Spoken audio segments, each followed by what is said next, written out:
নবীর জীবনী থেকে দেখি বিপদ আসলে উনি কি করতেন। বিপদ আসলেই প্রথমে বিশ্বনবী সাল্লাল্লাহু আলাইহি ওয়াসাল্লাম একটা দোয়া পড়তেন। কি পড়তেন?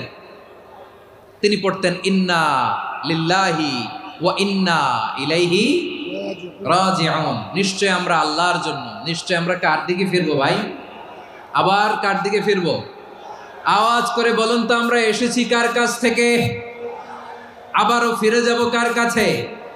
এজন্য বিশ্বনবী পড়ছেন ইন্না লিল্লাহি ওয়া ইন্না ইলাইহি রাজিউন। নিশ্চয় আল্লাহর জন্য, ওই আল্লাহর দিকেই আমরা ফিরে যাব। তারপরে বিশ্বনবী পড়তেন আল্লাহুম্মা আজুরনি ফি মুসিবাতি ওয়াখলুফ লি খায়রাম মিনহা। একসাথে প্রথমে পড়তেন ইন্না লিল্লাহি ওয়া ইন্না ইলাইহি রাজিউন, তারপর পড়তেন আল্লাহুম্মা আজুরনি ফি মুসিবাতি ওয়াখলুফ লি খায়রাম মিনহা। মানে আল্লাহ, এই যে আমি বিপদে ধৈর্য ধারণ করলাম, এটার সওয়াব তুমি আমারে দাও, আর যেটা